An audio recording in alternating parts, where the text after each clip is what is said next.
Buen día, bienvenidos a una nueva edición de derivación de funciones bivariadas 10. Esto es lo que quedó de la 9 y que lo vamos a repasar. Muy importante. Aparte hay muchos ejercicios sobre esto. Y es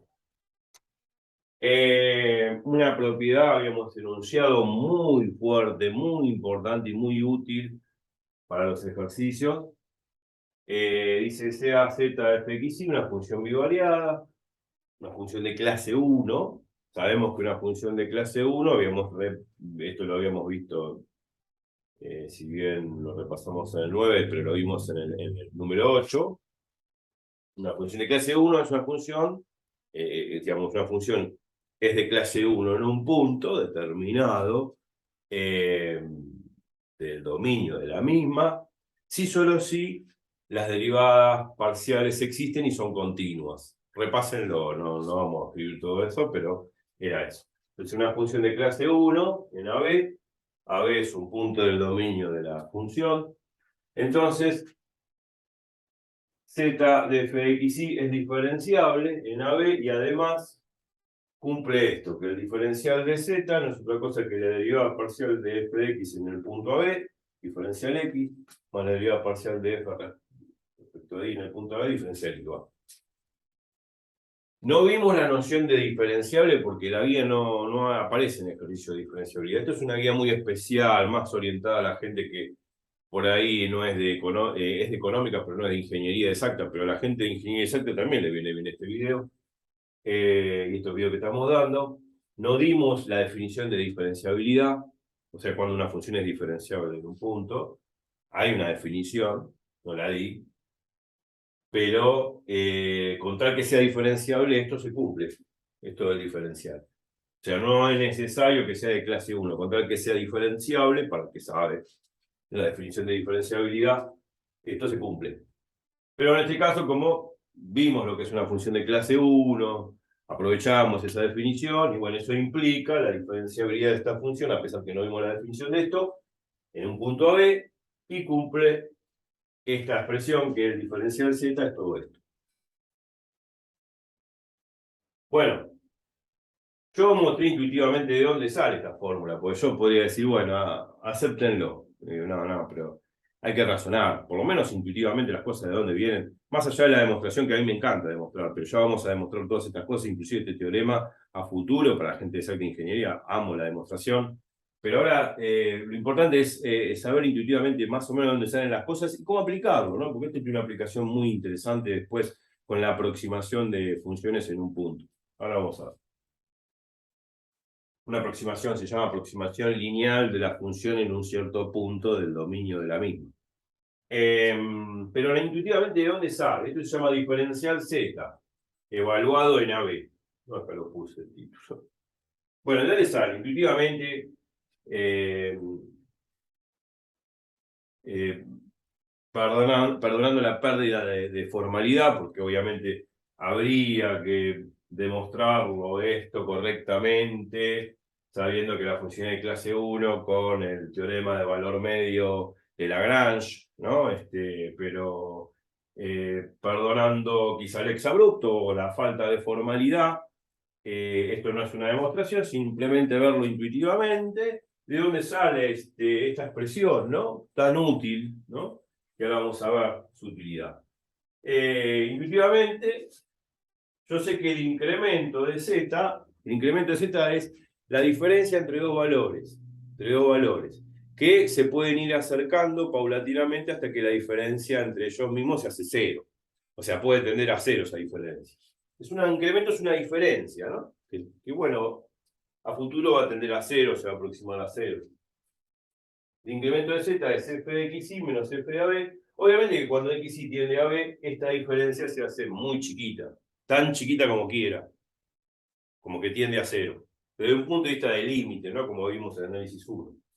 Hacemos una diferencia muy chiquita, bueno, por eso viene la noción de incremento, que se delta z, cuando xy tiende a b, tiende a cero, minúsculamente, como hablando en forma infinitesimal, ¿no? Bueno, a partir de esta expresión, yo utilicé Un truco, bueno, un truco. Esto no es arte de magia. Si no utilicé el álgebra o los recursos algebraicos que hemos utilizado en matemática 1, en análisis 1, para poder llegar a esta expresión. El truco es este, a ver. Yo tengo fxy menos f de ab. Entonces lo que hice es esto. Restar y sumar lo mismo. ¿Qué resté y sumé lo mismo? Esta expresión. F de ahí, o sea, resté f de ahí y sumé f de ahí. ¿Por qué resté f de ahí y sumé f de ahí? Esto queda igual, ¿no? F de AB, F de AB, esto queda igual, F de xy, F de xy, pero acá en el medio resté y sumé lo mismo. En este caso es F de ahí y F de ahí. Menos F de ahí más F de ahí, lógicamente, si tacho, simplifico, me queda 0. Pero si, lo que quiero decir es que si resto algo, sumo algo en una expresión. O si sumo algo, le resto lo mismo, porque si no la expresión va a cambiar. Entonces, resté y sumé lo mismo para que la expresión no cambie. ¿Pero para qué? ¿Por qué? ¿Porque queda más bonito? No. Simplemente por esto. Ahora lo van a ver. Igual me lo vieron en el video pasado, así que lo estamos repasando. Resté y sumé lo mismo, porque asocié estos dos primeros términos y estos segundos términos. Los asocié, propiedad asociativa, mal llamada, axioma de asociatividad. Entonces, asocié estos dos. Y acá está, este paréntesis lo dividí por x menos a. Pero si lo divido por x menos a, vuelta al mismo truco, multiplico. Porque si divido por un número, tengo que multiplicar por el mismo, si no la expresión matemática me cambia. ¿Por qué? Pues si yo quiero volver atrás, divido x menos a por x menos a y vuelvo a esto. O sea, acuérdense que si resto sumo, si sumo resto, si divido multiplico, o si multiplico divido por lo mismo. Son los trucos que utilizamos en álgebra y análisis matemático para límites, por ejemplo, ¿no? Entonces multiplico y divido por lo mismo, por x menos a, ¿pero para qué? Bueno, siempre un paso después se sabe por qué. Por lo siguiente. Si yo digo que x e y tiende a b, si x y tiende a b, x tiende a a e y tiende a b. Si x tiende a a, si x tiende a a, si x tiende a a, esto se hace chiquito. Si x tiende a a, esto se hace chiquito. Y esto también de arriba también se hace chiquito. Y esto termina siendo un cociente de incrementos, un cociente incremental. Y el cociente incremental, cuando x tiende a no es otra cosa que la derivada parcial de f respecto de x en el punto b, como vimos la definición de derivada parcial. Si no se acuerdan, me pasen, claro. Por x menos a, que lo llamo delta x. Lo llamo delta x, ¿no? Incremento de x. El mismo truco para estos segundos términos. Acá tengo f de AI menos f de AB. Entonces, divido y multiplico por i menos b, para que no me cambie la expresión. Pero como i tiende a b, esta diferencia acá abajo se hace chiquita, y si i tiende a b, esta diferencia acá arriba también se hace chiquita. Es un cociente incremental, un cociente de incrementos. Y esto no es otra cosa que la derivada parcial de f respecto de i en el punto AB. A este i menos b lo llamé incremento de i. Bueno, no es muy formal, pero intuitivamente se entiende.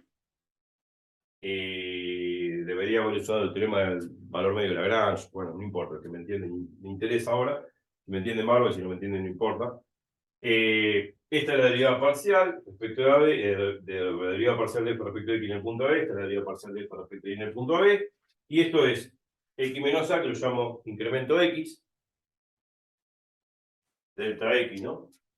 Esta, el triangulito es la letra delta en mayúscula. Sería como la D del alfabeto, ¿no? Del alfabeto común, ordinario. Sería la D en griego, griego antiguo. Sería esa letra que está acá, pero en mayúscula. Sería la D mayúscula, digamos, del alfabeto. Delta X es X menos A, y delta Y es Y menos B.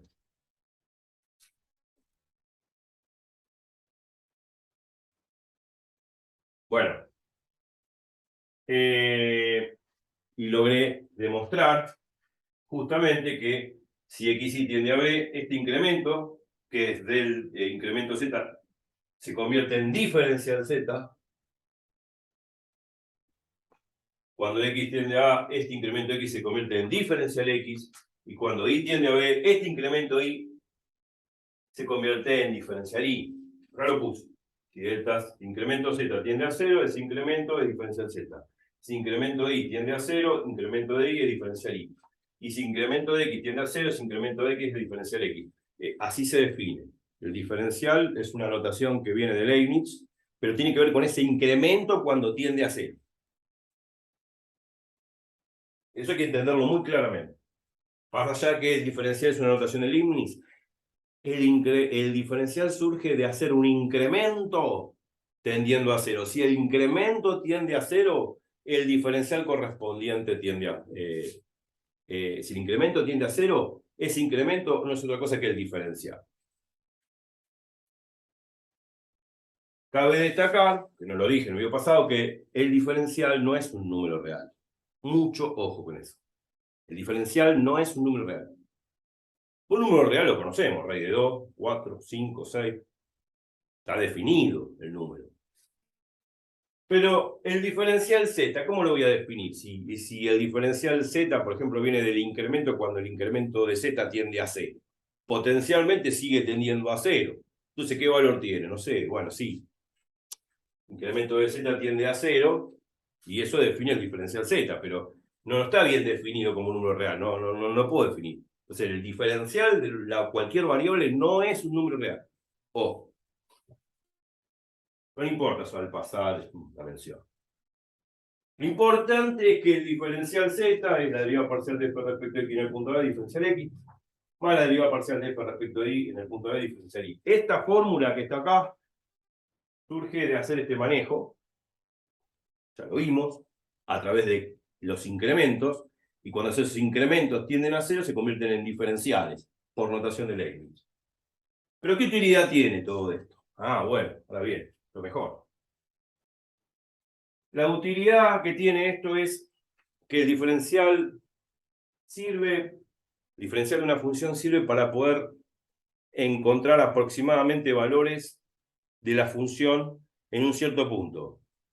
Claro, yo tendré que usar la calculadora, pero el diferencial es una aproximación que se llama aproximación de primer orden, que me posibilita encontrar en forma aproximada con un cierto error, o con un cierto margen de error, claro, porque no es exacto, no hay nada que sea exacto, podríamos decir, o valga filosóficamente hablando, pero se aproxima bien al valor que yo podría calcular con la calculadora.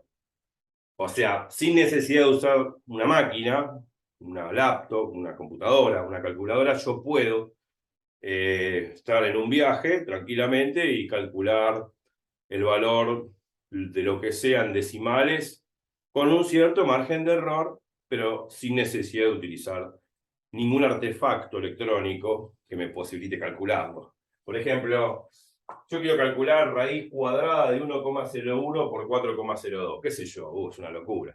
Si en un viaje me pongo a pensar esto, y no, me pongo a ver una película, qué sé yo, para chatear, no sé, con amigos. No voy a calcular esto. No, con la mente, no. Está lo que, bueno, agarro el celular, me meto en la calculadora, me pongo a hacer cuenta. Claro, yo meto en la calculadora, hago la raíz cuadrada de 1,01 por 4,02, me va a tener un valor con decimales, un número, qué sé yo, debe ser un número irracional, con infinitas cifras decimales no periódicas, bueno. Qué sé yo lo que da esto.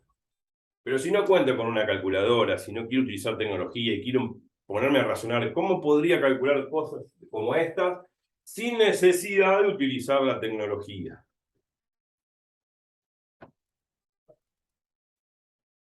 Acá está. Con esto vamos a ver ahora que vamos a poder calcular estos valores, o sea, los valores de funciones, de lo que sea. Acá es un ejemplo, la raíz cuadrada de esto. Vamos a poder calcular valores de funciones en puntos, ¿no? Determinados, que la mente no la puede sacar en forma rápida. Tengo que hacer un desarrollo en un papel y sin utilizar ninguna calculadora puedo sacarlo. Con una aproximación bastante buena, que se llama aproximación de primer orden, no va a ser exacto porque va a haber un margen de error entre lo exacto y lo aproximado. Supongamos que existe lo exacto menos lo aproximado, el valor exacto menos el valor aproximado me va a dar un margen de error. Bueno, en esto hay un margen de error porque es un valor aproximado. Entonces vamos a calcular aproximadamente esto y vamos a utilizar esta fórmula. Pero vamos a utilizar esta fórmula en forma aproximada. como lo dice la palabra. Nosotros acá vimos intuitivamente de dónde sale esto. Pero vamos a utilizar este razonamiento intuitivo que hicimos para mostrar más o menos de dónde viene esto, para ver cómo calcular aproximadamente valores de funciones como esta. Esa función que está acá es una función bivariada, está asociada a una función bivariada de la forma f de xy igual a la raíz cuadrada de x por y, donde x sería este valor 1,01 e y sería este valor 4,01. Vamos a utilizar esta versión del diferencial en forma aproximada como lo vimos intuitivamente y vamos a ver que con esta expresión, que tiene que ver con esto, claro, vamos a poder calcular en forma aproximada estos valores. Y eso es lo maravilloso que tiene esto, ¿no? Bueno, vamos.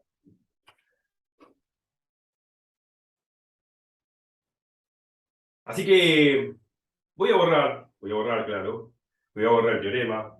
Esto acá queda como para la foto, pero voy a poner esta fórmula en esta forma como lo vimos acá en la demostración intuitiva. ¿Cuál demostración intuitiva? En esta observación intuitiva de cómo sale o de dónde sale este diferencial. Bueno, bien, perfecto. Entonces, lo voy a poner acá al costado para que se vea que a través de la observación intuitiva vamos a poner este diferencial en forma aproximada. Aproximada significa que no es exacto. Esto es un valor exacto porque es un igual. Pero versión aproximada sería esto. Versión aproximada, que es la que vamos a usar en la práctica, para calcular valores como esto. Las cosas se toman a los exámenes. Versión aproximada del diferencial. En vez de poner diferencial, ¿qué puse acá en la observación intuitiva? Incremento de z. Bueno, vamos a poner incremento de z. El incremento de z no es otra cosa que esta diferencia. ¿Está? Incremento de z es fxy menos fab.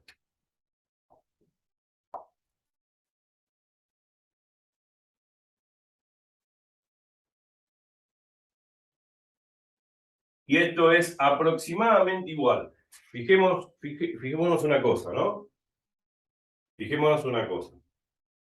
Yo lo puse un igual acá. Puse una rayita con un monito arriba, significa aproximado.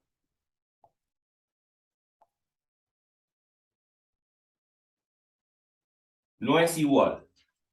Para que sea igual, este delta z tiene que tender a 0, pero no va a tender a 0. Se va a aproximar a 0, que es otra cosa. Una cosa es tender a 0, potencialmente a 0, y otra cosa es aproximarse a 0. Cuando digo aproximarse a 0, significa 0,01, 0,001, 0,00001, pero no es 0. Si tiende a 0, bueno, delta z tiende a 0, 0, pero bueno. Pero delta z que me dé 0,01, 0,001, es un número chiquito, infinitésimo, que se aproxima a 0, pero no es igual a 0. Se aproxima a 0, pero no es igual. Entonces se pone este monito arriba, significa que se aproxima, no es igual. Entonces, es la derivada parcial de f respecto de x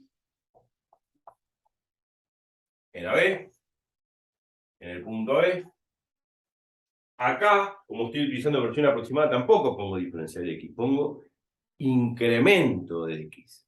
Y ese incremento de x, de nuevo, no es que tiende a 0, se aproxima a 0, con el mismo concepto que dijimos antes. Incremento de x no es otra cosa que x menos a. Ponemos x menos a. Más la derivada parcial de f respecto de y en AB por...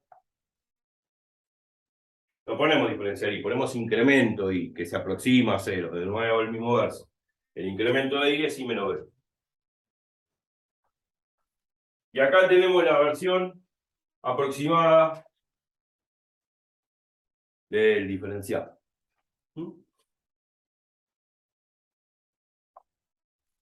Esta versión aproximada es la que vamos a utilizar en los ejercicios de la práctica y del parcial para calcular cosas como esta. Y ahora lo voy a hacer. Simple. Ahora sí borro esta observación. Esto es como una semi-demostración de dónde viene esto. Semi-demostración porque no es tan formal. Dije que había que utilizar el teorema de valor medio de Lagrange, ser más riguroso. Pero muchas veces lo que mucho aclara oscurece, ¿no? Entonces la matemática tiene eso, que cuanto más formales son las demostraciones, más oscurece.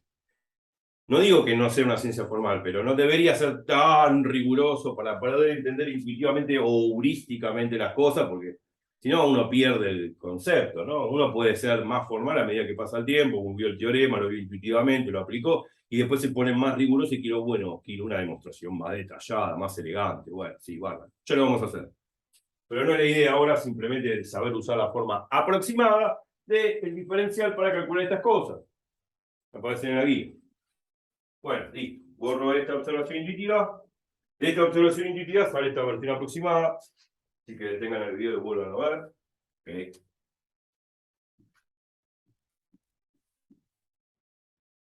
Y ahora vamos a calcular esto. Bueno, si uno no tiene nada que hacer un día domingo, se puede poner a calcular estas cosas. La mejor terapia. Es la mejor terapia. Bueno, también uno puede jugar al ajedrez. Jugamos al ajedrez. Es una ciencia para mí también. Pero bueno, esto también es parte del juego y del entretenimiento. Aquello, eso que está acá para calcular esto. Quiero utilizar esta versión aproximada. Esto, ¿cómo lo calculo? ¿Cómo calculo este pirulo de acá? ¿Cuánto vale esto?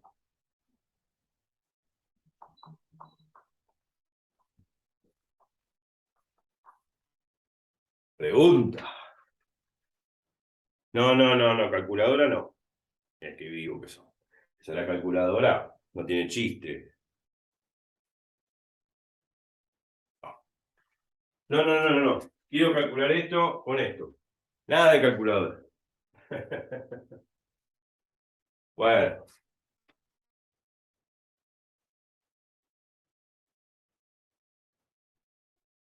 quiero calcular esto. Esto que está acá. Bueno, a esto lo vamos a llamar X y a esto lo vamos a llamar Y. Esto empieza así.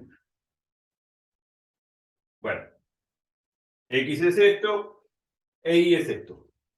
Ahora, en esta fórmula necesito el incremento de X, que es algo aproximadamente cero, no que tiende a cero, sino aproximadamente cero, y este incremento de Y que también no es que tiende a cero, sino aproximadamente cero. ¿Quiénes son, en todo caso, en este caso, de este cálculo que tengo que hacer acá, incremento de X y incremento de Y? Bueno, va a ser fácil. De este valor, 1,01 lo tengo que, y tanto como 4,02, los tengo que descomponer. Los descompongo de esta forma. Esto es 1 más 0,01.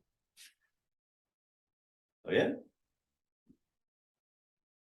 Y esto se puede poner como 4 más 0,02. ¿Por qué lo pongo así?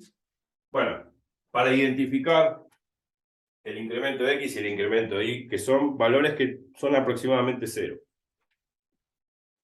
Esto no es otra cosa que el incremento de X, un valor que se aproxima a 0, es un infinitésimo, un valor chiquitito, es la centésima parte de 1, chiquitito. Y esto es el incremento de Y, también algo chiquitito. Ahora, ¿quién es A y B? Obvio, ¿quién es A y B? A vale esto, el 1, y B vale esto otro, es el 4. Una vez que identifico quién es incremento de X, incremento de Y, A y B, utilizo esta hermosa fórmula aproximante. Ya está. Entonces, f de xy menos f de AB. ¿Quién es f de xy? ¿Dónde está la función? No, la función es esta operación matemática que estoy haciendo. Esta función que está acá no es otra cosa que f de xy, la raíz cuadrada de x por y.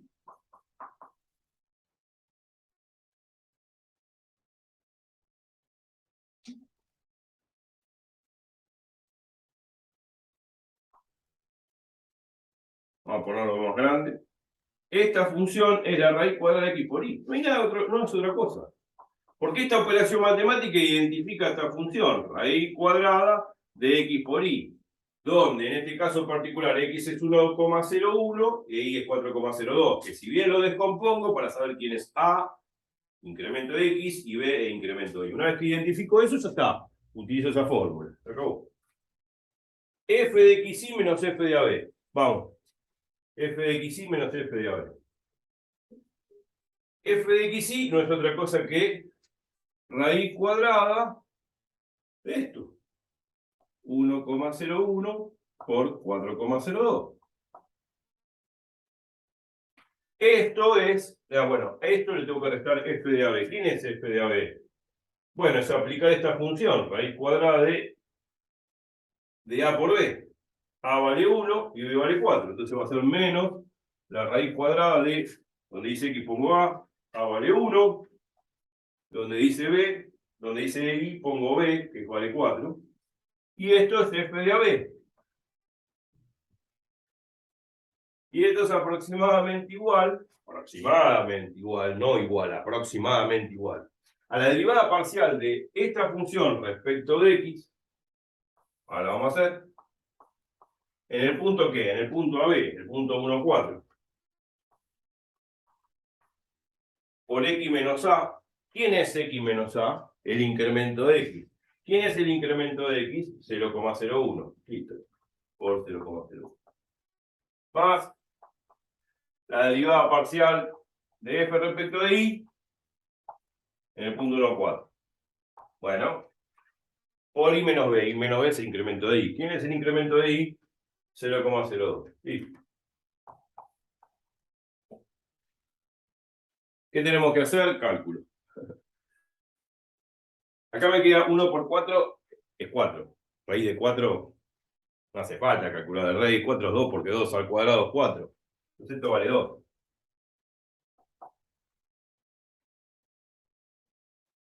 Este 2 que está restando lo paso sumando al otro lado. Y me queda así.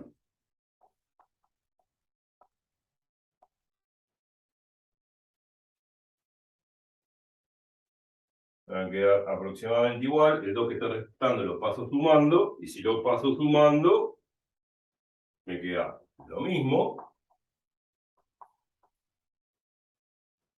Lo repito.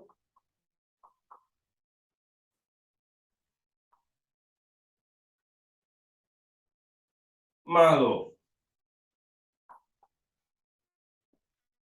¿Qué hay que calcular ahora? Las derivadas parciales respectivamente respecto de x y respecto de y.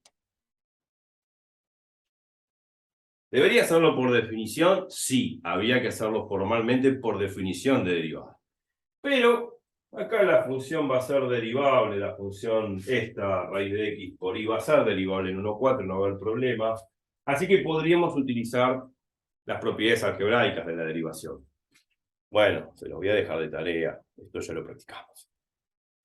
La derivada parcial de esto respecto de x, raíz cuadrada de x por y se puede poner como x por y a la 1/2, y ahí hay que aplicar la regla de la cadena.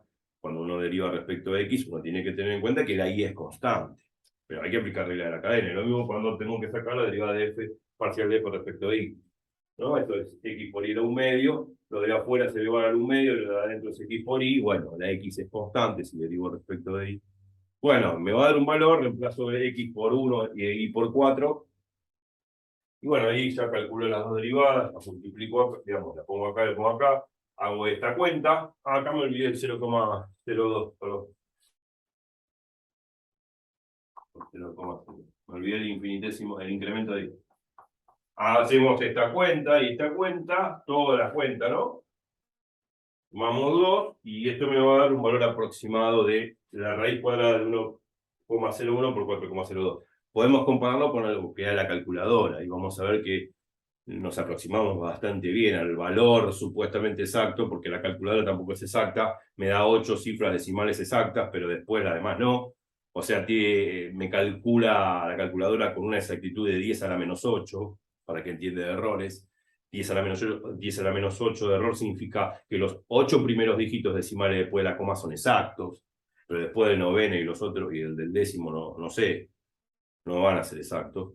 Entonces, bueno, bastante exactitud tiene. Supongamos que la calculadora, entre comillas, tiene una exactitud bárbara de 10 a la menos 8 de error. Pero si la comparamos con el valor de la calculadora, este valor, por lo menos en su primer cifra decimal, va a coincidir con el valor calculado con la calculadora. Así que los invito a hacer el cálculo y ver la magia, entre comillas, de estos análisis matemáticos, de por qué esto se aproxima bastante bien al valor que da la calculadora. Dije muchas cosas, un poquito de tiempo, bueno, rebobinar y copiar. Deben calcular esto y lo dejo de tarea. Cuando hagan toda esta cuenta, encontrarán el valor aproximado de este valor, donde seguramente el primer dígito decimal va a coincidir con el que da la calculadora, o por ahí los dos primeros, pero bueno, bastante buena la aproximación. No es una aproximación muy buena, es bruta, pero no es tan mala. Para hacer una aproximación mejor habría que usar lo que se llama una serie de Taylor, que ya voy a explicar en otro momento. Y la serie de Taylor tiene un error o un resto de Taylor que indica el error con que se calcula aproximadamente, pero es otra cosa. Pero es una aproximación lineal porque utilizo derivadas parciales. Lineal porque utilizo derivadas parciales, no utilizo derivadas segundas, ni terceras, ni cuartas, como lo hago en un desarrollo de Taylor, claro. Muchas cosas las digo, las comento porque son de temas más profundos, pero bueno, las tengo que comentar porque si no parece, no sé, estoy copiando, no sé, un papel, lo que dice, ¿no? Muchas cosas me vienen a la mente y me ponen eufórico para decirlas, pero es importante. Es importante destacar para la gente que está mirando y que sabe. Listo, ya está, me voy. Nos vamos a 11, vamos a ver otra cosa. Sí, vamos a utilizar estas fórmulas. Vamos a seguir jugando en el próximo video con las aproximaciones lineales que da el diferencial, con esta fórmula que está acá. Y después hay muchos ejercicios para poder hacer. Así que me voy, no se vayan de ahí, como siempre digo, porque ahora viene lo mejor. Chau, chau.